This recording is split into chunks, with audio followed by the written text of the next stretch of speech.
వందనాలు.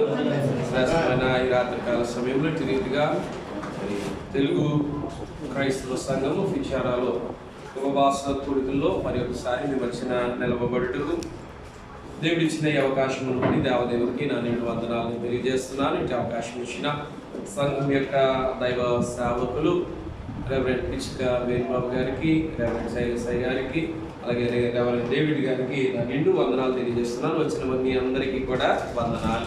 ఒక చిన్న పల్లె పాడుకొని నేటి దినమున వాక్యమును ప్రారంభించుకుందాం. ఇవ్వబడిన పాటల పుస్తకం నుండి 17వ పాట, ఆరాధనకు యోగ్యుడా నిత్యము స్థితించదననే పాట. అందరం కూడా ఎవరు కూడా లేచి నిలబడక్కర్లేదు, ఉన్న స్థలంలోనే అందరం కూడా పూర్ణాత్మతో ఆయనను మనము మహిమపరుద్దాం. హల్లెలూయా హల్లెలూయా హల్లెలూయా. ఆరాధనకు యోగ్యుడా నిత్యము స్తుతించెదను, నీ మేలులను మరువకనే ఎల్లప్పుడూ స్తుతి పాడెదను. ఆరాధనకు యోగ్యుడా నిత్యము స్తుతించెదను, నీ మేలులను మరువకనే ఎల్లప్పుడూ స్తుతి పాడెదను.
పరిశుద్ధాత్మ దేవుడా మీకు వందనములు తండ్రి, మీకు స్తోత్రములు. మరి పర్యాయం దేవ మీ పాద సన్నిధానంలో నాన్న మేము ఇంటి రీతిగా చేరుదు ప్రభా మిమ్మల్ని స్తుతించుటకు మహిమ పరచుటకు పరిశుద్ధాత్మ దేవుడా మీరు నానే ఉపవాస కూడికను తండ్రి మీరు ఏర్పాటు చేసినందుకు తండ్రి మీకు వందనములు తండ్రి, మీకు స్తుతి స్తోత్రములు తండ్రి మేము చెల్లించుకునిచున్నామయ్యా.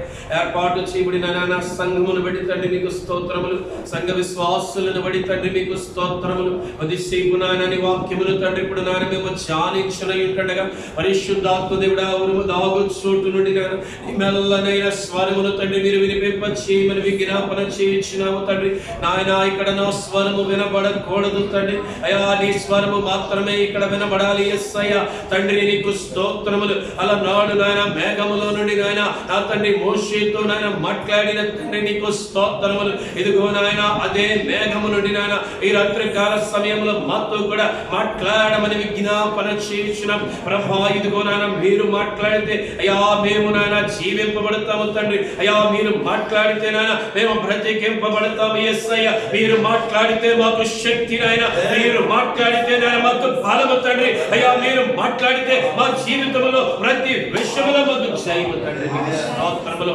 ఇదిగో నాయనటువంటి నాయన బలమైన వర్తమానము హల్లెలూయా. ఇదిగో నాయన సంఘమును నాయన నేను అనుగ్రహింపజేసి మేడ గది అనుభవంలోనికి నాయన మీరు మమ్మల్ని నడిపింపజేసి అలా నాడు తండ్రి మేడ గదిలో నాయన ఎటువంటి నాయన నీ ఆత్మ అగ్ని అభిషేకమును దించి వేసి ఉన్నారు. ఇదిగో నా తండ్రి ఈ వాసములు కూడా ఆయన నా తండ్రి నా ఉపవాస కూడికలో నాయన అట్టి అభిషేకముతో ప్రతి ఒక్కరిని నింపి మీరే మహిమనందమని సహాయించమని వాక్యమయున యేసుక్రీస్తు వారి అతి పరిశుద్ధ నామమును మిక్కిలనముతో అర్పించి ప్రార్థించి వేడుకొనుచున్నాం పరమ తండ్రి. ఆమేన్ ఆమేన్. త్రిత్వదేవుని యొక్క దీవెన ఆశీర్వాదం సమాధానం కుడి వచ్చిన ఎల్లరికూ దేవదేవుడు అనుగ్రహింపజేసి నడిపించును గాక. దేవుని నామ మహిమ కలుగును గాక. ఇంతవరకు దేవుని యొక్క మహాకృప చేత చక్కగా మనమందరం కూడా ప్రభు సన్నిధానములో మరి చక్కగా పాటలు పాడి ఆయనను మహిమపరచుట మరి చాలా కూడా మనకు దీవెన ఆశీర్వాదం. ప్రియులార పరిశుద్ధ లేఖన భాగంలో నుండి ఒక చిన్న మాట మనం చదువుకుందాం. పరమార్థ జ్ఞాని అయినటువంటి సొలొమోను గారు రాసిన పరమగీత గ్రంథము 4వ అధ్యాయము 9వ వచనము. 4వ అధ్యాయము 9వ వచనము.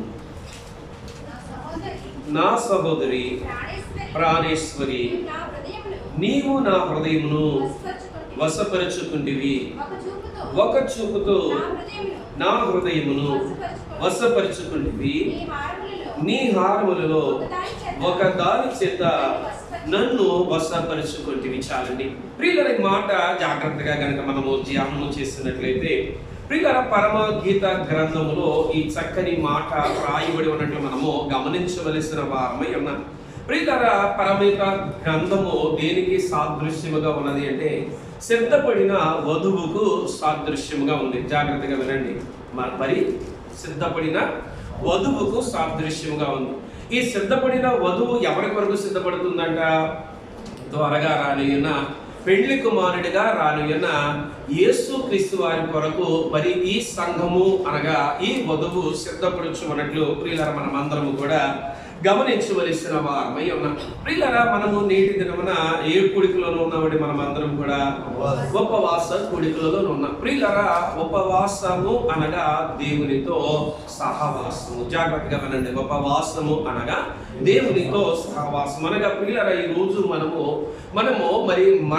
మరి కొన్ని వసతులను మనము విడిచి దేవుని సన్నిధానములో మనము మొరపెట్టుటకు మనం అందరము కూడా వచ్చిన వారమై ఉన్నాం. ప్రియులారా మరి ఎందుకు మనము కొన్ని విడిచిపెట్టాలి అంటే ఒక తండ్రి దగ్గరికి వెళ్ళి తన కుమార్తె నాకేమైనా కావాలి, ఒక బొమ్మ నాకు కావాలి అని అడిగింది అనుకోండి. ప్రియులారా సర్వసాధారణంగా మనం ఏం చేస్తామంటే తల్లిదండ్రులుగా తర్వాత కొనిస్తాంలేమా అని చెప్పి దానిని మనము దాట వేయడానికి మనం చూస్తూ ఉంటాం. అదే కుమార్తె భోజనం మానేసి నాకు ఆ పలానా బొమ్మ కావాలి, నువ్వు కొనిస్తావో కొనివ్వా డాడీ అంటే తండ్రి ఏం చేస్తాడు? తప్పక ఆ కుమార్తె మీద ప్రేమ చూపించి, ప్రియులారా ఆ కుమార్తె మరి ఏమీ తినకుండా ఉంది కాబట్టి అయ్యో నా కుమార్తె యొక్క ఆరోగ్యం చెడిపోద్దేమో అని చెప్పి, అది చాలా కూడా మరి ఆ తండ్రికి భారభరితమైన విషయం అయినప్పటికీ కూడా, డబ్బులు లేకపోయినా కూడా ఏదో ఒక రకంగా ఆ కుమార్తె లేక ఆ కుమారుడి యొక్క ఆ కోరికను తీర్చడానికి తండ్రి ఎప్పుడు కూడా మరి ఆ తండ్రి ఎప్పుడు కూడా మరి పాటు పడుతూ ఉంటాడు. అలాగే ప్రియులారా ఈ ఉపవాసంలో ఉన్న ఒక గొప్ప మాధుర్యం ఏమై ఉన్నది అంటే, ఎప్పుడైతే మనము ఉపవాసం ఉండి దేవునితో మనము ప్రార్థన చేస్తామో ప్రియులారా, మొట్టమొదటిగా గమనించండి, ఈ ఉపవాసము ద్వారా మనము దేవునికి సమీపస్తులుగా మనము కాగలము. దేవునికి సమీపస్తులుగా మనము కాగలము. కాబట్టి ప్రియులారా, పరిశుద్ధ లేఖన భాగంలో అనేక మంది ఉపవాస ప్రార్థనలు చేశారు. ఆ ఉపవాస ప్రార్థనల ద్వారా దేవుడు అద్భుతమైన కార్యములు, మహిమ కలిగిన కార్యములు ఆయన జరిగించినట్లు మనము చూస్తా ఉన్నాం. అయితే ప్రియులారా, చదవబడిన లేఖన భాగము పరమగీత గ్రంథము 4వ అధ్యాయము 9వ వచనమును గనక మనము గమనించినట్లయితే ప్రియులారా, ఇక్కడ సంఘము గురించి మరి ఇక్కడ సొలొమోను గారు ఒక చక్కని మాట వ్రాయబడి ఉన్నట్లు మనం అందరం కూడా గమనించుచున్నాం. నా సహోదరి ప్రాణేశ్వరి, నీవు నా హృదయమును వశపరుచుకుంటివి. ప్రియులారా, ఇక్కడ నా సహోదరి ప్రాణేశ్వరి అనగా ఇక్కడ ఎవరు అలాగ పిలుచుచున్నారు అంటే ప్రియులారా, సిద్ధపడిన సంఘమును ప్రియులారా అతి రీతిగా పెళ్లి కుమారుడు పిలుచుచున్నట్లు ప్రియులారా మనం అందరం కూడా గమనించవలసిన వారంగా ఉన్నాం. అయితే ప్రియులారా, ఇక్కడ ఈ వచనంలో ఒక మాట మీకు చూపించాలని నేను ఆశపడుతున్నాను. ఒక చూపుతో నా హృదయమును వశపరుచుకుంటివి. జాగ్రత్తగా వినండి. ఒక చూపుతో నా హృదయమును వశపరుచుకుంటివి. ప్రియులారా, లోకములో ప్రియులారా మరి అనేక చూపులు ఉంటాయి. గమనించండి. ఒకటి లోక సంబంధమైన చూపు, రెండవది ఆత్మ సంబంధమైన చూపు. ప్రియులారా, ఈ లోక సంబంధమైన చూపును గనక మనము కలిగి ఉంటే ప్రియులారా, ఎప్పటికీ కూడా మనము దేవునికి ఇష్టలుగా మనము ఎప్పటికీ కూడా మనము ఉండలేం. కానీ ప్రియులారా, ఎవరైతే ఆత్మ సంబంధమైన చూపు కలిగి ఉంటారో ప్రియులారా, అటువంటి వారు ఎప్పుడు కూడా ఏ స్థితిలోని ఉంటారు అంటే సిద్ధపడిన స్థితిలోని ఉంటారు. లోక సంబంధమైన చూపు కలిగిన వారు ఎలాగ ఉంటారు అంటే సిద్ధపాటు లేని స్థితిలోనే ఉంటారు. అయితే ప్రియులారా, పరిశుద్ధ బైబిల్ గ్రంథంలో నుండి కొన్ని చూపుల గురించి నేను క్లుప్తంగా నేటి దినమున చెప్పి నేను ముగించాలని నేను ఆశపడుతున్నాను. ప్రియులారా, గమనించండి. మరి మొట్టమొదటిగా లోక సంబంధమైన చూపుల గురించి కనుక మనం గమనించినట్లయితే మొట్టమొదటి చూపు ఏమై ఉన్నది అంటే అసూయతో నిండిన చూపు. జాగ్రత్తగా గమనించండి. అసూయతో నిండిన చూపు. ప్రియులారా, ఈ అసూయతో నిండిన చూపు ఎవరు చూశారు అంటే తన అన్నలైన వారు యోసేపును చూసినట్లు మనము చూస్తా ఉన్నాం. పరిశుద్ధ బైబిల్ గ్రంథంలో కనుక మనము గమనించినట్లయితే ప్రియులారా, యోసేపును మరి తన తండ్రి ఎప్పుడు కూడా అమితముగా ప్రేమించుచు ఉన్నాడు. ఎందుకంటే ప్రియులారా, యోసేపు చిన్నవాడు కాబట్టి యోసేపును తండ్రి అధికముగా ప్రేమించుచు ఉన్నప్పుడు ప్రియులారా, తన అన్నలో ఎలాగ చూసేవారంటే యోసేపును చాలా కూడా మరి అసూయతో చూచినట్లు మనం అందరం కూడా గమనించవలసిన వారమై ఉన్నాం. చదువుదాం ప్రియులారా. ఆది కాండము 37వ అధ్యాయము. ఆది కాండము 37వ అధ్యాయము 18వ వచనము నుండి, అతడు దగ్గరకు రాక మునుపు వారందరూ దూరము నుండి అతని చూచి అతని చంపుటకు దురాలోచన చేసిరి. వారు, ఇదిగో ఈ కలవ కనువాడు వచ్చుచున్నాడు, వీని చంపి ఇక్కడ ఉన్న ఒక గుంటలో పారవేసి దృష్ట ముఖమును వీని తినివేసినని చెప్పుదము.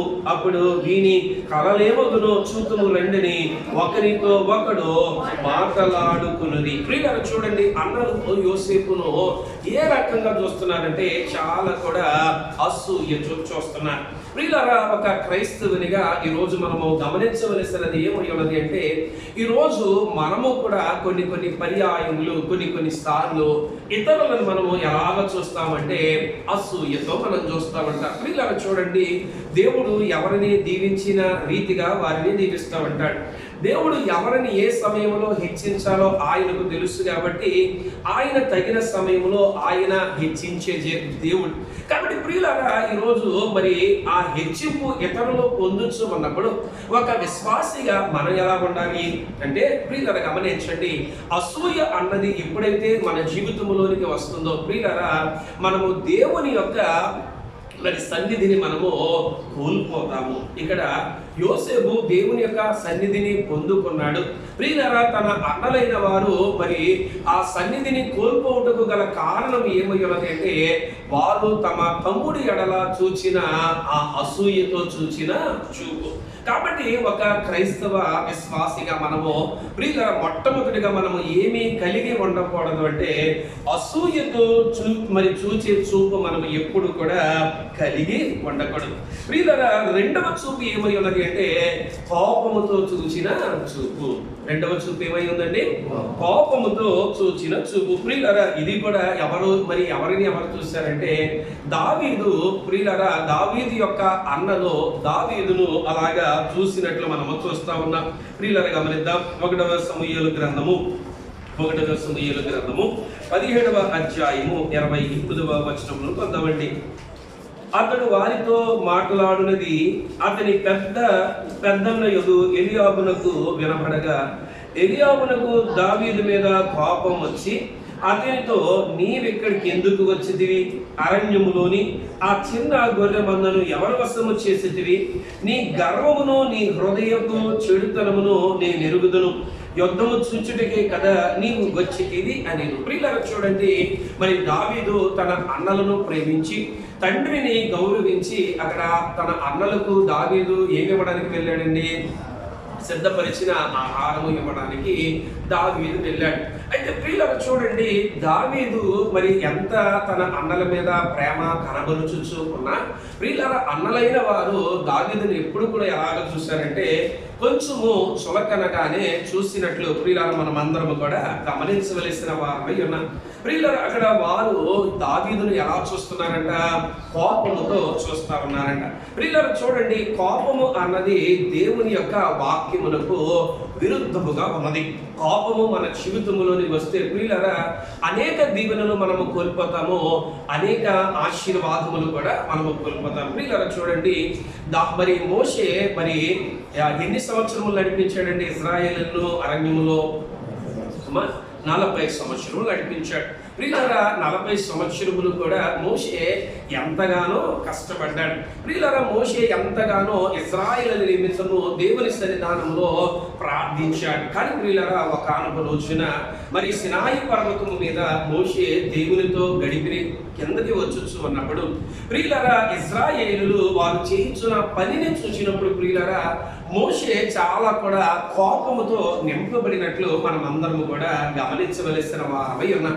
ప్రియులారా అక్కడ ఇశ్రాయేలులు ఎప్పుడైతే ఒక బంగారపు దూడను చేసుకొని ఆ ప్రతిమ చుట్టూరు కూడా వారు మరి తిరుగుతూ నాట్యమాడొచ్చు, ఇదిగో మమ్మలను ఐగుప్తి చెరలో నుండి మరి బయటికి రప్పించిన దేవుడు నీవే అని చెప్పి వారు తినుట త్రాగుట ఎప్పుడైతే మోషే చూచాడో ప్రియులారా ఇక మోషేలో కోపము అన్నది ఆగలేదు. ఈరోజు ఎందుకు నేను ఈ మాట చెప్తా ఉన్నాను అంటే ప్రియులారా మనము ఉపవాస ప్రార్థనలో ఉన్నప్పుడు ప్రియులారా సాతాను కూడా మనలను అనేక రీతిలుగా ఈ రీతిగానే శోధిస్తూ ఉంటారు. ఎందుకంటే ప్రియులారా మనము దేవుని సన్నిధానంలో ఉన్నప్పుడు ప్రియులారా మనము దేవుని ఆత్మతో నింపబడతాం. మోషే దేవుని ఆత్మతో నింపబడ్డాడు, మోషే దేవుని యొక్క ఆ మహిమతో నింపబడ్డాడు. కానీ ప్రియులారా ఆ కొండ దిగువకు మోషే రాగానే మోషేలో ఏమొచ్చిందండి? కోపం వచ్చింది. కోపం వచ్చింది. ఆ కోపములో మోషే ఏం చేశాడంటే ఏదైతే దేవుని యొక్క చేతి వ్రాతగా ఉన్న మరి ఆ ఆజ్ఞల పలకలు తన చేతిలో ఉన్నాయో ప్రియులారా ఆ పలకలను మోషే ఏం చేశాడంటే మరి నేలకు విసిరేసి విరగొట్టినట్లు ప్రియులారా మనం అందరం కూడా గమనించవలసిన వారమై ఉన్నాం. ప్రియులారా ఇది మోషే చేసిన మొదటి తప్పిదం. ఈ తప్పిదము దేని ద్వారా వచ్చిందంటారో కోపం ద్వారా వచ్చింది. ప్రియులారా, రెండవ తప్పిదమును కనుక మనము గమనించినట్లయితే ఇశ్రాయేలీయులందరూ కూడా చాలా కూడా దాహముతో ప్రియులారా మరి మోషే మీద సనగడము ప్రారంభించినప్పుడు ప్రియులారా దేవుని యొక్క సన్నిధానములో మోషే వెళ్ళగా ప్రియులారా దేవుడు మోషేతో ఏం చెప్తా ఉన్నాడంటే, ఇదిగో మోషే, నీవు నీ చేతి కర్రను తీసుకుని ఇదిగో నీవు హోరేబు మీద ఒక బండతో ఆ పర్వతము మీద నేను చూపించబోయే ఒక బండతో నువ్వు మాట్లాడు మోషే అంటే, ప్రియులారా అక్కడ ఇశ్రాయేలు సనుగుచున్న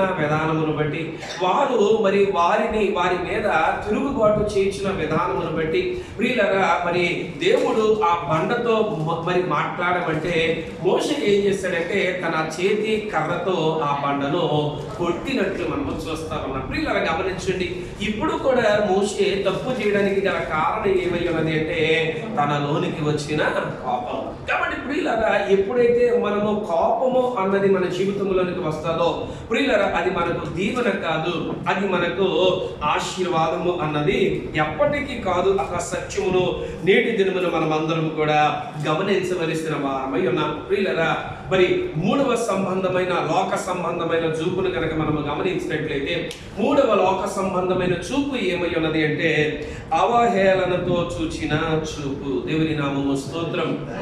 అవహేళనతో చూచిన చూపు. ప్రియులారా చూడండి, మనము ఇతరులను ఎప్పుడు కూడా ఎలాగా చూడాలి అంటే గౌరవముగా చూడాలి. ప్రియులారా ఇతరులు ఏ స్థితిలోని ఉన్నా కూడా నువ్వు ఒక క్రైస్తవ విశ్వాసిగా క్రీస్తు వాక్యము వినిన మరి ఒక విశ్వాసిగా ఇతరులు ఏ స్థితిలోని ఉన్నా కూడా మనం ఎలా చూడాలి అంటే వారిని గౌరవముగా చూడాలి. అయితే ప్రియులారా మనము ఎప్పుడైతే అవహేళనతో ఇతరులను మనము చూస్తామో తప్పక దీవెన మనము దేవుని యొక్క దీవెన మనము కోల్పోతాము. ప్రియులారా గమనిద్దాం, 2వ సమూయేలు గ్రంథము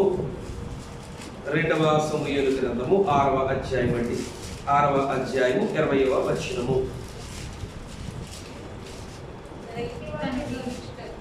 చదువు. దావీదు తిరిగి రాగా సౌలు కుమార్తెకు మీకాలు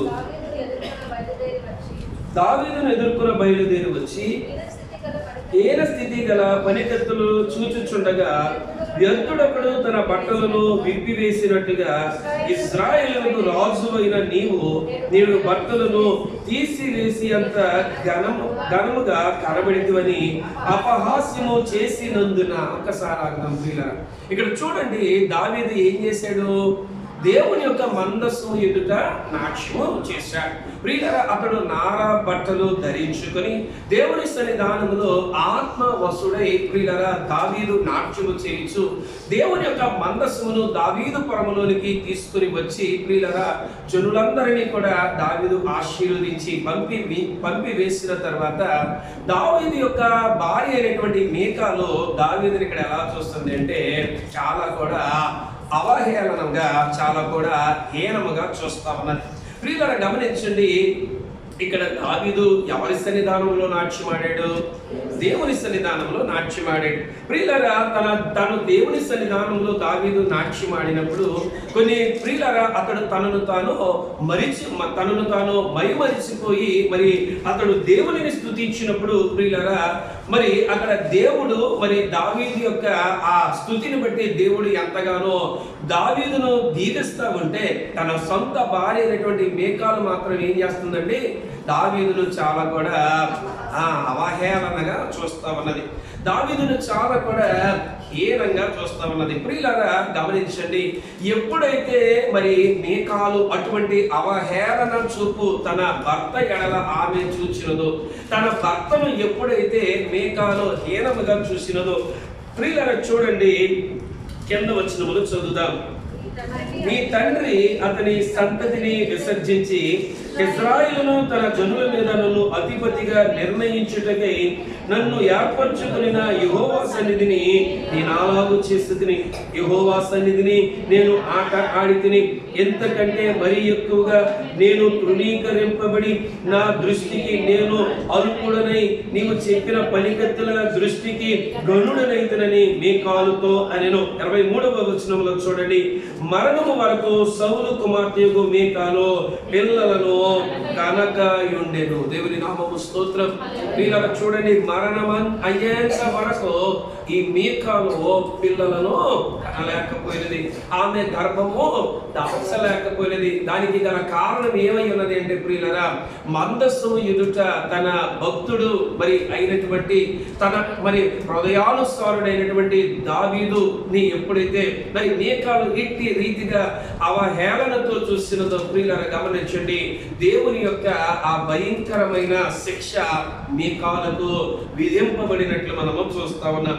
అంతేకాదు ప్రియులారా, ఇంకా కూడా మనము గమనించినట్లయితే మరి ఒక చూపు ఉన్నది.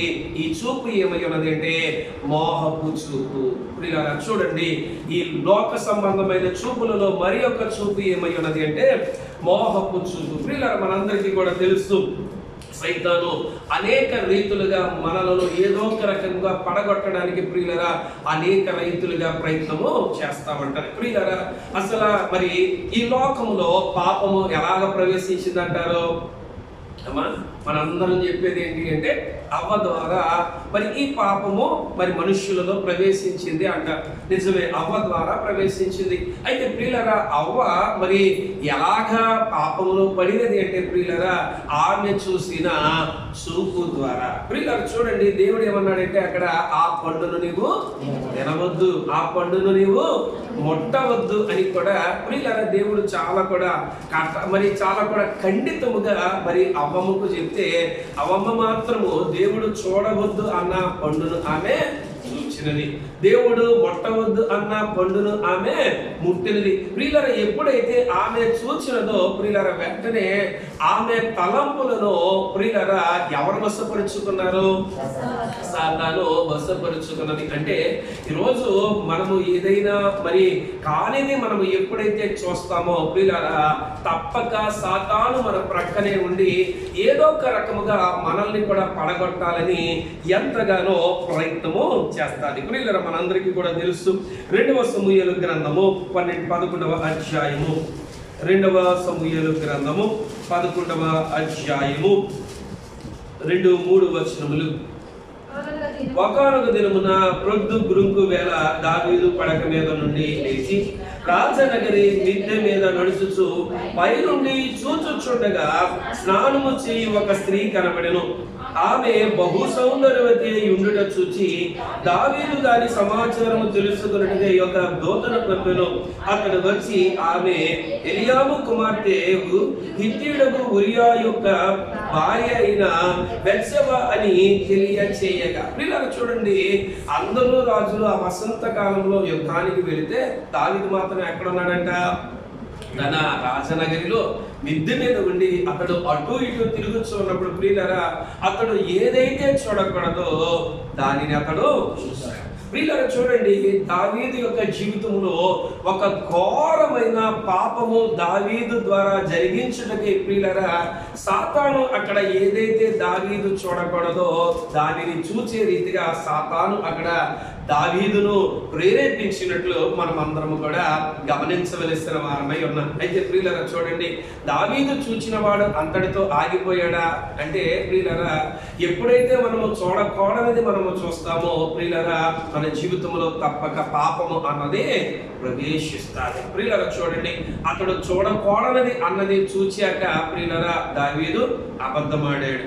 ప్రియులరా అతడు చూడకూడనిది అని చూచిన తరువాత దావీదు పాపం చేశాడు. ప్రియులరా అతడు చూడకూడనిది చూసిన తరువాత చివరికి దావీదు యొక్క పరిస్థితి ఎలాగైపోయినదంటే ఒక నరహంతకుడి యొక్క స్థితిలోనికి దావీదు చూడండి, ఏ స్థితిలోని ఉన్న దావీదు ఏ స్థితిలోనికి వెళ్ళిపోయాడు. గొర్రెల కాపరి నుండి దావీదు ఇశ్రాయేలు మీద మరి చాలా కూడా గొప్ప రాజుగా దావీదు అభిషేకించబడ్డాడు. అయితే ప్రియులారా ఇదే దావీదు ఇప్పుడు ఏ స్థితిలోనికి వచ్చేసాడు? గణహీనమైన స్థితిలోనికి వచ్చేసాడు. అంటే ప్రియులారా ఒక తప్పు అతడు కప్పిపుచ్చడానికి ప్రియులారా వేరొక తప్పు చేశాడు. ఆ వేరొక తప్పును కప్పిపుచ్చడానికి వేరొక తప్పు చేశాడు. ఆ వేరొక తప్పు కప్పిపుచ్చడానికి చివరికి ఒక మనుషుని చంపించేంత ఒక స్థాయిలోనికి దావీదు దిగజారిపోయినట్లు మనం అందరం కూడా గమనించవలసిన వారమై ఉన్నాం. కాబట్టి ప్రియులారా ఈ రోజు ఈ రాత్రికాల సమయంలో దేవుడు తన సంఘము ఈ రీతి కలిగిన చూపులు మరి కలిగి ఉండాలని దేవుడు ఎప్పుడు కూడా కోరుకోవట్లేదు. దేవుని నామ మహిమ కలుగును గాక. కాబట్టి ప్రియులారా, ఈ లోక సంబంధమైన వాటిని కనుక మనము చూస్తే దేవుని యొక్క పరిశుద్ధతను మనము కోల్పోతాం. ప్రియులారా చూడండి, ఒకడు పరిశుద్ధత లేకపోతే దేవునిని చూడలేడు. ప్రియులారా, పరిశుద్ధత కలిగిన వారు మాత్రమే దేవునిని చూడగలరు. పరిశుద్ధత కలిగిన వారు మాత్రమే దేవునితో మాట్లాడే అనుభవం కూడా వారు మాత్రమే కలిగి ఉంటారు. కాబట్టి ఈరోజు మనము మరి సిద్ధపడిన సంఘముగా మన చూపు మరి ఆత్మ సంబంధముగా మన చూపు ఏ రీతిగా ఉండాలో ఒక్కసారి మనము కొన్ని మరి ఆత్మ సంబంధమైన చూపులు చూసి మరి మనము ధ్యానించి ఈ సమయాన్ని నేను ముగించాలని నేను ఆశపడుతున్నాను. ప్రియులారా గమనించండి, ఒక విశ్వాసికి కావలసిన మొట్టమొదటి ఆత్మ సంబంధమైన చూపు ఏమని ఉన్నది అంటే ప్రార్థనా చూపు. దేవుని నామము స్తోత్రం. మొట్టమొదటిది ప్రార్థన చూపు. ప్రియులారా, నీవు ఎప్పుడైతే ఏ సమస్య వచ్చినా కూడా దేవునిని నీవు ప్రార్థిస్తావో ప్రియులారా, ఆ ప్రార్థనను బట్టి దేవుడు తప్పక నీ స్థితిని ఆయన మార్చి వేస్తాడు. ప్రియులారా చదువుదాం యెషయా గ్రంథము 38వ అధ్యాయము 1వ వచనము నుండి. ఆ దినములలో హిజ్కియాకు మరణకరమైన రోగము కలగగా ప్రవక్తయు ఆమోజు కుమారుడైన యెషయా అతని యొద్దకు వచ్చి, నీవు మరణమవుచున్నావు, బ్రతుకువు గనుక నీ ఇల్లు చక్కబెట్టుకొనమని యెహోవా సెలవిచ్చుచున్నాడని చెప్పగా అతడు తన ముఖమును గోడ తట్టు త్రిప్పుకొని, యెహోవా యథార్థ హృదయుడనై సత్యముతో నీ సన్నిధిని నేనెట్లు నడుచుకుంటునో, నీ దృష్టికి అనుకూలముగా సమస్తమును నేను ఎట్లు జరిగించుతునో కృపతో జ్ఞాపకము చేస్తున్నమని హిజ్కియా కన్నీళ్లు విడిచుచు యెహోవాను ప్రార్థింపగా. ప్రియులారా చూడండి, ఇక్కడ హిజ్కియా యొక్క గొప్ప ప్రార్థన మనం చూస్తా ఉన్నాం. ప్రియులారా, అతడికి ఎప్పుడైతే ఇక తన సమయము సమీపించినది, ఇక కొంతకాలంలో అతడు మరి చనిపోబోతున్నాడని ప్రవక్త ద్వారా అతడు తెలుసుకున్నాడు. ప్రియులారా చూడండి, అతడు మరి లోకము వైపు హిజ్కియా చూడలేదు. కానీ ప్రియులారా, హిజ్కియా ఏం చేశాడండి? గోడ తట్టు తిరిగాడు. ప్రియులారా, గోడ తట్టు తిరిగి అతడు కన్నీరు విడిచుచు ఒక గొప్ప ప్రార్థన హిజ్కియా అక్కడ జరిగించినట్లు ప్రియులారా మనమందరం కూడా గమనించవలసిన వారమై ఉన్నాం. ప్రియులారా, హిజ్కియా గోడ తట్టు తిరిగి ప్రియులారా చేయించిన ప్రార్థన ఏమయ్యున్నది అంటే, యెహోవా యథార్థ హృదయుడనై సత్యముతో నీ సన్నిధిని నేనెట్లు నడుచుకొంటినో, నీ దృష్టికి అనుకూలముగా సమస్తమును నేనెట్లు జరిగించుతును కృపతో జ్ఞాపకము చేసుకొని హిజ్కియా కన్నీళ్లు విడిచుచు యెహోవాను ప్రార్థించగా. ప్రియులారా చూడండి, ప్రార్థన ఎప్పుడైతే దేవుని సన్నిధానములో మరి హిజ్కియా ప్రార్థించాడో ప్రియులారా గమనించండి, దేవుడు హిజ్కియా యొక్క ఏదైతే మరి నీవు చనిపోబోతున్నావన్న మాట ఏదైతే దేవుడు హిజ్కియాకు తెలియజేశాడో, ఎవరి ద్వారా తెలియజేశాడో ప్రియులారా, అదే ప్రవక్త ఇంకా కూడా ఆ స్థలము విడిచిపెట్టకుండా మరి ఆ స్థలము విడిచిపెట్టేంత లోపలే ఈ మరి దేవుడు మరలా మరి యెషయాతో అక్కడ మాట్లాడినట్లు మనం చూస్తా ఉన్నాం. ప్రియులారా చూడండి, దేవుని వైపు మనం ఎప్పుడు కూడా ఎలాగ చూడాలి అంటే ప్రార్థనా పూర్వకంగా మనము చూడాలి.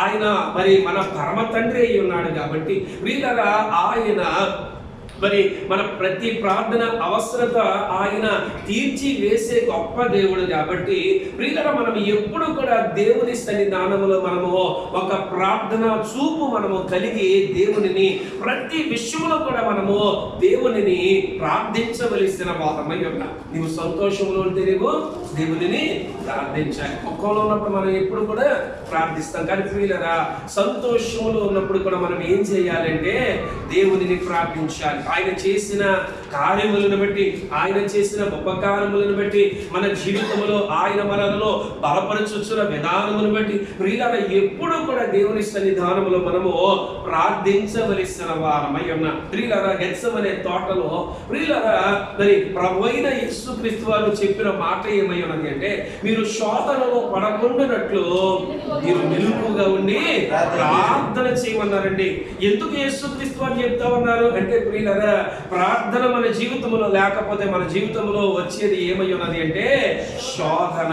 ప్రార్థన నీవు కలిగి ఉంటే శోధనను నీవు జయించగలవు. ప్రార్థన నీవు కలిగి ఉంటే నీ ప్రతి పరిస్థితిని ఆ ప్రార్థన అన్నది మార్చివేయగలదు. ప్రియులారా, మనందరికీ తెలిసిన మాట, ప్రార్థన పరిస్థితులను మార్చివేస్తాయి. ఇక్కడ మరి ప్రవక్త వచ్చాడు, అయ్యో నువ్వు ఇక చనిపోబోతున్నావని ప్రవక్త అంట మరి చెప్పాడు. అయితే ప్రవక్త వెళ్ళిపోయాడు. ప్రియులారా, మరి యెషయా గోడ తట్టు తిరిగి ప్రార్థించాడు. ప్రియులారా, ఏ ప్రవక్తనైతే దేవుడు ఎంచుకొని ఇదిగో మరి హిజ్కియాకి మాటలు చెప్పుకొని ఏ దేవుడైతే హిజ్కియా దగ్గరకు యెషయాను మరి పంపించాడు, ప్రియులారా గమనించండి, అదే ప్రవక్తతో మరలా అదే దేవుడు మరలా ఏం చెప్పమంటున్నాడంటే, ఇదిగో హిజ్కియా యొక్క ఆయుష్ను నేను పెంచి ఉన్నాను. దేవుని నామమున స్తోత్రం, హల్లెలూయా. హిజ్కియా యొక్క ఆయుష్ను నేను పెంచుతున్నాను. కాబట్టి హిజ్కియా దగ్గరికి వెళ్ళి మరలా నీవు ఈ మాట చెప్పు అని చెప్పి దేవుడు ప్రియులారా ఏదైతే ముందు చెప్పాడో ఏదైతే మరి ఆ మరణము గురించి మరి దేవుడు ఏదైతే ముందు చెప్పాడో ప్రియులారా దానిని దేవాతి దేవుడు అక్కడ నుండి తొలగింప చేస్తున్నట్లు మనము చూస్తా ఉన్నాం. ప్రియులారా, రెండవ చూపు ఏమై ఉన్నది అంటే విశ్వాస చూపు. ప్రియులారా, మనందరికీ కూడా తెలిసిన మాట. ప్రియులారా, విశ్వాస చూపులో మనము పరిశుద్ధ బైబిల్ గ్రంథంలో ఇక ఎవరి గురించి మనం చెప్పుకోకర్లేదండి, అబ్రహాము గారి గురించి మనం అందరం కూడా ఎప్పుడు కూడా మనం ధ్యానం చేస్తా ఉంటాం. ప్రియులారా, చూడండి, అబ్రహాము ఎప్పుడు కూడా ఏది చూశాడంట, ఆయన ముందు ఏదైతే లేదో దానిని అబ్రహాము గారు ఏం చేశారండి, విశ్వసించారు. ప్రియులారా, విశ్వాసం అనగా లేనివి ఉన్నట్టుగా ఉన్నవి లేనట్టుగా నమ్ముటే. అబ్రహాము విశ్వసించాడు కాబట్టి ప్రియులారా, అబ్రహామును మనము నేటి దినము వరకు కూడా ఎలాగ పిలుస్తున్నామంటే విశ్వాసులకు తండ్రిగా మనం అందరం కూడా పిలుచుచున్నాం. ప్రియులారా, చదువుదాం హెబ్రీయులకు రాసిన పత్రిక 11వ అధ్యాయము. హెబ్రీయులకు రాసిన పత్రిక 11వ అధ్యాయము 10వ వచనం నుండి, ఏలయనగా దేవుడు దేనికి శిల్పియు నిర్మాణకుడై ఉన్నాడో పునాదులు గల ఆ పట్టణము కొరకు అబ్రహాము ఎదురు చూచుచుండెను.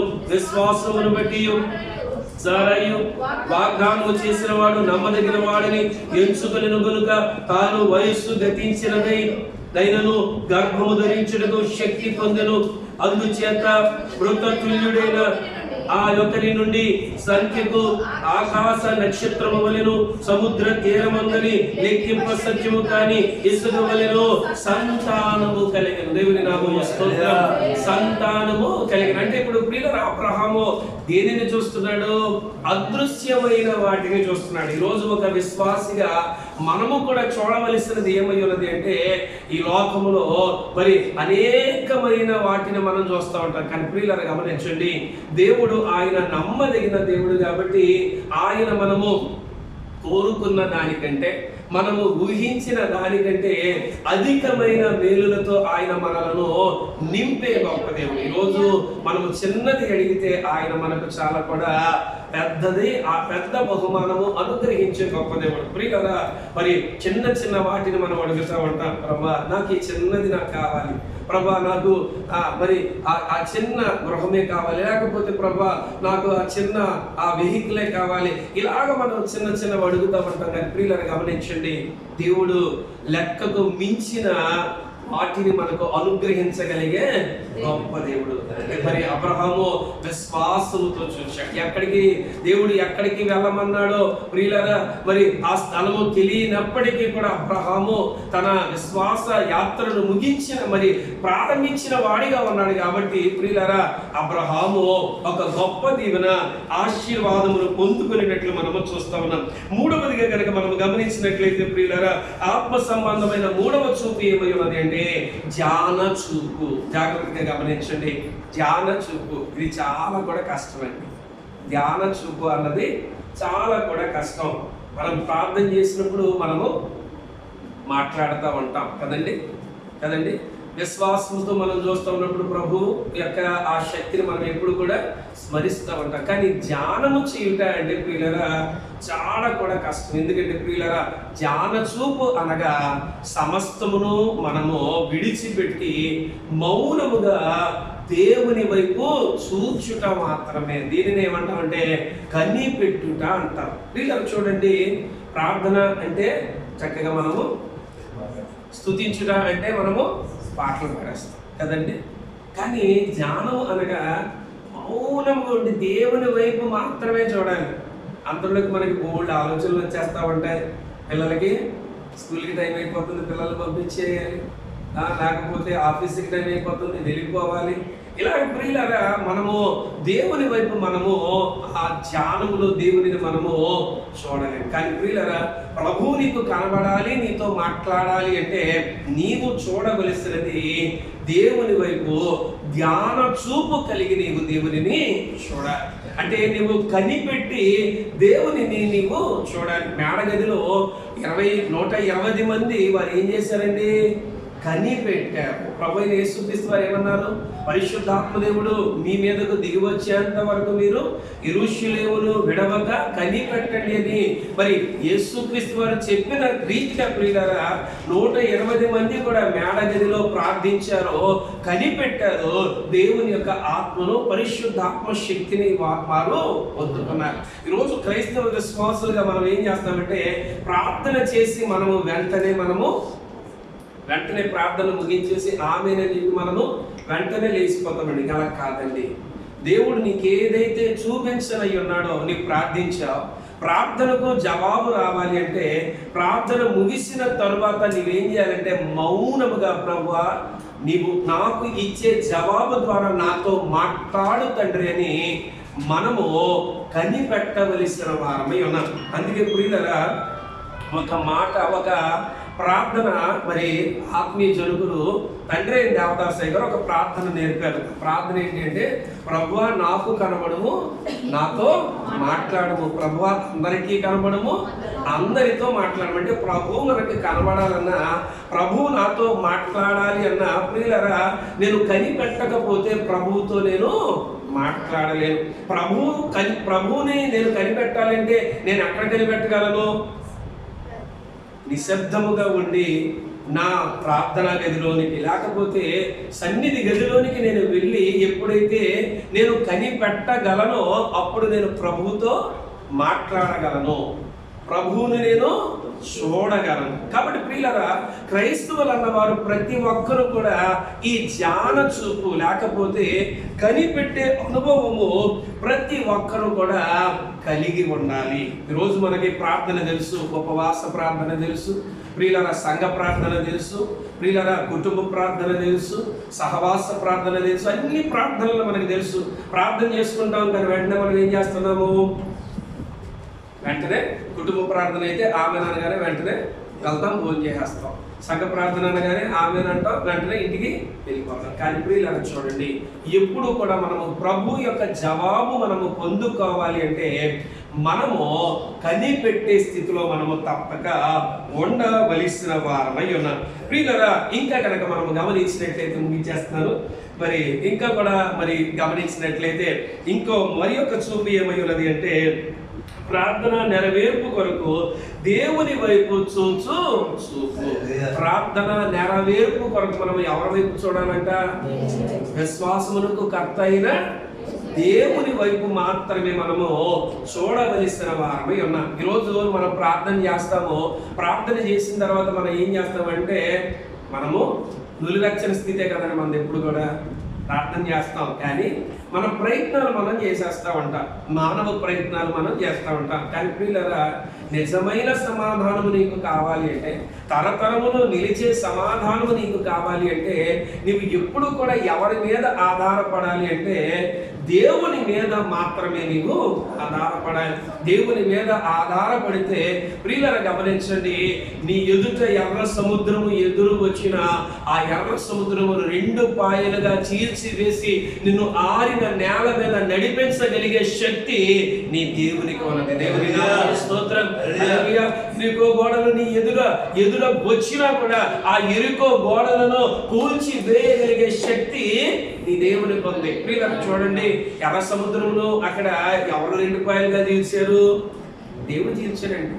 ఎర్ర సముద్రమును చేల్చడం, ఆరిన నేల ఏర్పాటు చేయడం అంటే మనుషుల వల్ల సాధ్యమయ్యేది కాదు. ప్రియులారా, ఎరుకో కూడా ప్రాకారము చాలా కూడా ఎత్తైనది, ఆ ఎరుకో కూడా చాలా కూడా బలమైనది. ప్రియులారా, అటువంటి ఎరుకో గోడను ఇజ్రాయేలులో గుణపాలో సుత్తులు వేసి ఏమన్నా అక్కడ ఎరగొట్టారా?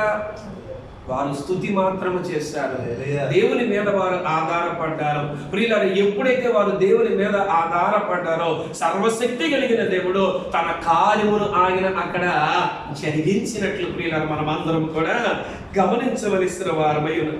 కాబట్టి ప్రియులారా, నీ చూపు ఎప్పుడు కూడా ఎలాగ ఉండాలి అంటే ప్రార్థన నెరవేర్పు కొరకు మనము కనిపెట్టి చూడవలసిన వారమై ఉన్నాం. ప్రియులారా, ఇక చివరి చూపు ఆత్మ సంబంధమైన చివరి చూపు ఏమై ఉన్నది అంటే కేవలము ప్రియుని కొరకు చూచే చూపు, కేవలము ప్రియుని కొరకు చూచే చూపు మాత్రమే. ప్రియులారా, ఇక్కడ చూడండి, ప్రియుడు అని ఎవరిని ఇక్కడ ఎవరిని అంటున్నామంటే మన కొరకు ప్రాణము పెట్టిన పెండ్లి కుమారుడైనటువంటి యేసు క్రీస్తు వారిని అంటున్నాం. చూడండి ప్రియులారా, ఇక్కడ మనం ఎవరి వైపు చూడాలి అంటే కేవలము దేవుని వైపు మాత్రమే మనము చూడవలసిన వారమై ఉన్నా. ప్రియులారా, ఈ దేవుని వైపు మనం చూసినప్పుడు ఇరుకులు వచ్చినా, ఇబ్బందులు వచ్చినా, మన చూపు మనం ఎప్పుడు అటు ఇటు మనం ఎప్పుడైతే తిప్పకుండా ఆయన వైపు మాత్రమే మనం చూస్తామో ప్రియులారా, మా దేవుడు మనలను బలపరుస్తాడు. ఆయన మనలను ఒక నూతన స్థితిలోనికి ఆయన తీసుకుని వెళ్తాడు. ప్రియులారా, చూడండి అపోస్తుల కార్యములు 7వ అధ్యాయం, అపోస్తుల కార్యాలు 7వ అధ్యాయము 47వ వచనము.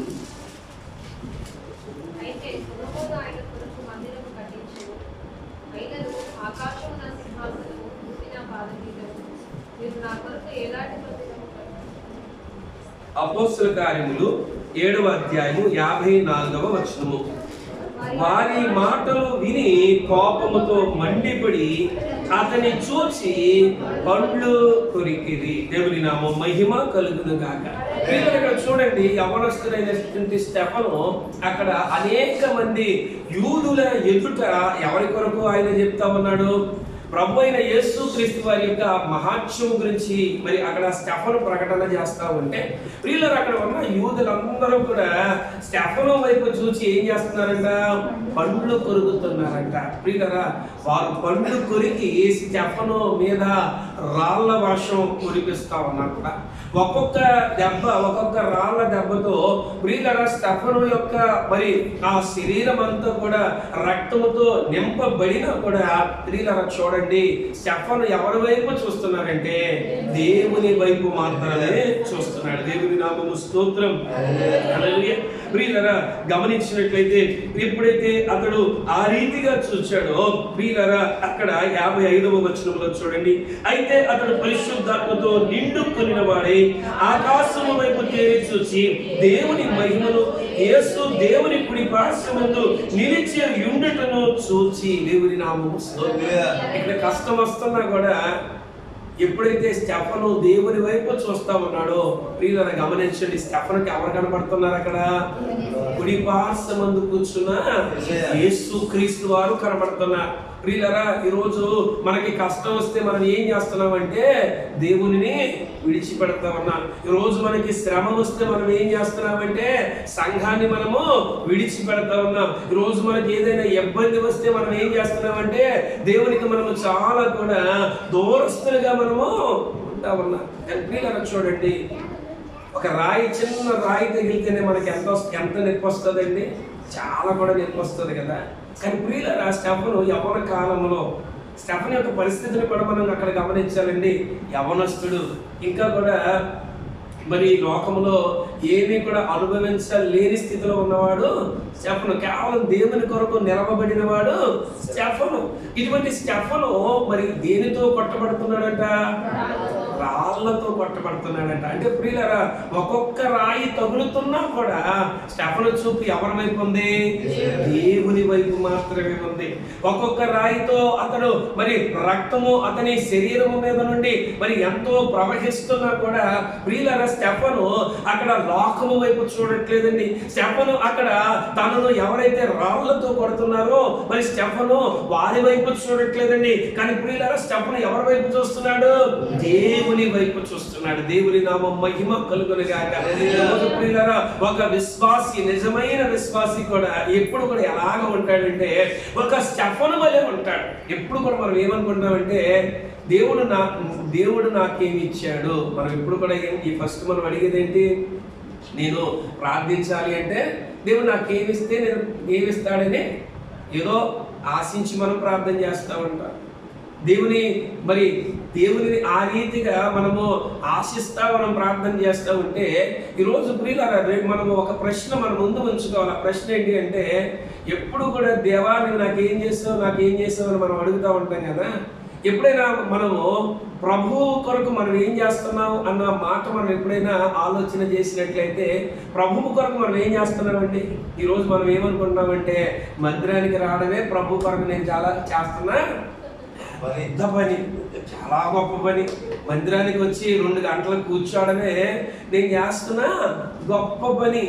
ప్రభు కొరకు పాటలు పాడేస్తున్నాను, అదే నేను చేస్తున్నా చాలా గొప్ప పని. ప్రభు కొరకు ప్రభు యొక్క వాక్యమును నేను బోధించేస్తున్నాను, అదే చాలా కూడా గొప్ప పని కాదు. కానీ ప్రియులను గమనించండి, ఆది అపోస్తుల యొక్క మరి వారి జీవితమును కనుక మనము గమనించినట్లయితే ఈరోజు మనం చేసే సేవ ఏ పాటిది? ఈరోజు దేవుని కొరకు మనము వెచ్చించేది ఏ పాటిది? దేవుని కొరకు ఈరోజు మనము అనుభవించే శ్రమ ఏ పాటిది? అసలు దేవుని కొరకు మనం ఏమైనా శ్రమ అన్నది అనుభవిస్తున్నామా? ఏ శ్రమ కూడా మనము అనుభవించట్లేదు. మరి అయ్యగారు చక్కగా ఇక్కడ ఏసీ పెట్టారు, ఏసీకి తగ్గట్టు మళ్ళీ ఒక ఫ్యాన్ పెట్టారు, చక్కగా అన్నీ ఏర్పాటు చేశారు. అన్నీ ఏర్పాటు చేశాక మనల్ని అందరినీ కూడా పిలిచారు. మనం వచ్చి మనం కూర్చుంటున్నాం, దేవుని యొక్క వాక్యం అంటున్నాం. కానీ మనం ఏమనుకున్నాం? అయ్యి బాబు 2 గంటలు నేను ప్రభు దగ్గర కూర్చున్నాను, అబ్బా నేను ఈరోజు దేవునికి నేను ఎంత చేసేసానో కదా అని చెప్పి మనం అనుకుంటాం. నేను అనుకుంటాను, గంట వాక్యం చెప్పేసాను, అయ్యి బాబు నా గొంతు దేవుని గురించి నేను ఎంత పని చేస్తానని నేను అనుకుంటామంట కదా. కానీ ఆది అపోస్తుల యొక్క జీవితాలు చూడండి, ప్రియులారా, ఆ జీవితాలు ఎలా ఉన్నాయి? ఏమైనా వారు ఆది అపోస్తులు అన్నవారు ఏమైనా తమ కొరకు వారు తాము సంపాదించుకున్నారా? తమ కుటుంబముల కొరకు వారు ఏమైనా సంపాదించారా? ప్రియులారా, ఏమీ సంపాదించలేదండి. కానీ ప్రియులారా గమనించండి, ఇహలోకములో ఉన్న వాటి వైపు వారు చూడలేదు, కానీ పరలోకములో ఉన్న వాటిని వారు చూశారు. కాబట్టి ప్రియులారా, ఈ లోక సంబంధమైనవన్నీ కూడా వారు ఎలాగే ఎంచుకున్నారంటే పెంటగా ఎంచుకున్నారు. దేవుని నామము స్తోత్రం. ప్రియులారా, మరి మనము ఈరోజు ఎలాగ దేవునిని మనము చూడగలుగుతున్నాం? ఇప్పుడు దేవునిని మనము వశపరుచుకోవాలి అంటే ప్రియులారా, మనము మరి దేవుని యొక్క హృదయమును మనము వశపరుచుకోవాలి అంటే ప్రియులారా, ఎలాగ మనము దేవునిని ఒక చూపుతో మనము వశపరుచుకోగలము అంటే కేవలము ఆయన కొరకు చూచే చూపుతో మాత్రమే మనము ఆయనను వశపరుచుకోగలము. దేవుడు చూస్తూ ఉంటాడు, దేవుడు మనల్ని ఎప్పుడు కూడా ఆయన చూస్తూనే ఉంటాడు. ఆయన చూసినప్పుడు ప్రియులరా ఎప్పుడు కూడా మనము జలగేమంటదంట, జలగ తెలుసు కదండి, జలగ ఏమంటది, ఇంకా ఇమ్ము అంటది. ఎప్పుడు కూడా దానికి కావాలి, ఇంకా కావాలి. రక్తం ఎంత తాగినా కూడా ఇంకా తాగాలని ఇంకా ఉంటుంది కదండి. కానీ మనం ఎలా ఉండాలండి ప్రియులరా? దేవుని కొరకు ఎంచకాలములలో నిలవబడే వారిగా మనము ఉండాలి. దేవుని సంఘము కొరకు నూతన ఆత్మలను మనము నడిపించే వారిగా మనము ఉండాలి. దేవుని యొక్క సన్నిధానములో ప్రియులరా కష్టం వచ్చినా, నష్టం వచ్చినా, శ్రమ వచ్చినా ప్రియులరా మనము దేవుని కొరకు మన జీవితములను మనము అర్పణ చేసుకునే స్థితిలో మనము ఉండాలి. ఆది అపోస్తలుల జీవితాలు చూస్తే ప్రియులరా ఒకరి యొక్క చర్మము పల్చబడింది కదండి, ఒకరినేమో తలక్రిందులుగా సిలువ మరి యొక్క శిరస్సును శిరస్త్యాగనం చేశారు. ప్రియులారా చూడండి, ఎంత భయంకరమైన శ్రమ గుండా వారు వెళ్ళారు. భయంకరమైన శ్రమ గుండా వారు వెళ్ళినా కూడా ప్రియులారా ప్రభు వైపు మాత్రమే వారు చూస్తారు. ఎవరైతే ప్రభు వైపు చూస్తారో ప్రియులారా వారే రెండవ రాకడలో ఎత్తబడతారు. ఎవరైతే ప్రభు వైపు చూస్తారో ప్రియులారా వారే పెండ్లి కుమార్తె వరుసలో వారే మరి ఉంటారు ప్రియులారా. ఎవరైతే మరి ప్రభు వైపు చూస్తారో ప్రియులారా పరలోకములో నిత్య విందులో వారు మాత్రమే పాల్గొంటారు ప్రియులారా. కాబట్టి యహలోకములో మనము చాలా కూడా ప్రభా నాకు అది ఇస్తే బాగుంటుంది, నాకు ఇది ఇస్తే బాగుంటుంది అని చెప్పి మనం చాలా ఆశలు పడతామంట. కానీ ప్రియులారా ఒకటి గమనించండి, ఆయనే మనతో ఉంటే ఏమవసరం కదండి. ఆయనే మనతో ఉంటే మనకేం అవసరం? ఆయన సర్వశక్తి కలిగిన, ఆయన ఐశ్వర్యవంతుడు, ఆయన మరణమనే ముళ్ళును విరిచిన ఆయన మరణమనే ముళ్ళును విరిచిన సజీవుడైన దేవుడు. కాబట్టి ప్రియులారా ఆయన మనతో ఉండాలి. ఆయన నీతో ఉంటే సమస్తము నీకు సాక్ష్యమే, సమస్తము నీకు సాక్ష్యమే. ఇట్లుండగా ఈ ముందు ప్రభువే మన పక్షంలో ఉండగా విరోధి ఎవడు? ఆయన నాతో ఉంటే నాకిక విరోధిగా నా ముందు ఎవరు నిలబడగలరు? ఆయన నాతో ఉంటే ప్రియులారా మరి నేను సమస్తమును కూడా ఆయన ద్వారా నేను చెయ్యగలను. కాబట్టి ఈరోజు ఈ రాత్రికాల సమయంలో ఉపవాసంతో ఉన్నవారులారా మీరు ఎవరి వైపు చూడాలి అంటే కేవలము నీ కొరకు ప్రాణము పెట్టిన యేసుక్రీస్తు వారి వైపు మాత్రమే చూడాలి. లోకము వైపు నీవు ఎప్పుడైతే చూస్తావో బహుశా పేతురు వలె మునిగిపోవడానికి నీవు కూడా మరి ఆ స్థితిలో ఉన్నావేమో. పేతురు ఎవరిని చూశాడండి? యేసుక్రీస్తు వారిని చూసినంతసేపు పేతురు ఎక్కడున్నాడు? నీళ్ళ పైన నిలబడ్డాడు. కానీ ప్రియులారా ఎప్పుడైతే పేతురు గాలిని చూశాడో పేతురు మునిగిపోసాగాడు. కానీ ప్రియులారా దేవుని యొక్క సంఘము ఎప్పుడు కూడా మరి మునిగే సంఘము కాదు, కానీ దేవుని చేత ఏర్పాటు చేయబడే సంఘము ఎప్పుడు కూడా ఎత్తబడే సంఘము. ఆ ఎత్తబడే సంఘమే ప్రభు యొక్క వధువు సంఘము. అట్టి వధువు అంతస్తు దేవాతి దేవుడు ఇక్కడ ఈ వాక్యం వినిన ఎల్లర్లుగా ఆయన అనుగ్రహింపజేసి నడిపించును గాక. దయానిధమైన గొప్ప దేవ, ఇంతవరకు నాయన వాక్యం ద్వారా మాతో మాట్లాడే ఏ చూపు నాయన మేము కలిగి ఉండాలో ప్రభా మీరు మాకు తేట తెల్లముగా తెలియజేసిన యేసయ్య తండ్రి నీకు వందనాలు తండ్రి, నీకు స్తోత్రం. ఇహలోక చూపులు నాయన మేము చూడకుండా కేవలము నాయన నీ వైపు చూసి ప్రభా పరలోక రాజ్యమును నాయన మేము చేరుకున్నట్టుకు తండ్రి. అయా నాయన పెండ్లి కుమార్తె వరుసలో నాయన మేమందరం కూడా చేర్చబడుటకు తండ్రి. అయా మీరు నాయన రెండవ రాకడలు మధ్యాకాశములో నాయన మహిమ మేఘము మీద నాయన మీరు వచ్చుచూ ఉన్నప్పుడు తండ్రి అలంకరింపబడిన వధువు వలె అయా మిమ్మల్ని నాయన మేము ఎదుర్కొన్నట్టుకు దేవా ఈ కృపను చూపించమని, ఎంతవరకు నాయన వెత్తబడిన వాక్యం వ్యర్థము కాకుండా అయా నాయన తండ్రి నాయన బిడ్డల హృదయములో ఫలించుటకు వర్ధిల్లుటకు తండ్రి మీ కృపను చూపించి మీరే మహిమనందమని, సంఘమును నాయన నీ రాకడ కొరకు ఆయుక్తపరచమని, సంఘమును నాయన మీరే బలపరిచి విస్తరింపజేసి మీ మహిమా ప్రభావాలతో నింపమని యేసయ్య అతి పరిశుద్ధ నామమును మిక్కిలనుతో అర్పించి ప్రార్థించి వేడుకొనుచున్నాం పరమ తండ్రి. ఆమేన్. మీ అందరికీ మరణాత అవకాశం ఇచ్చిన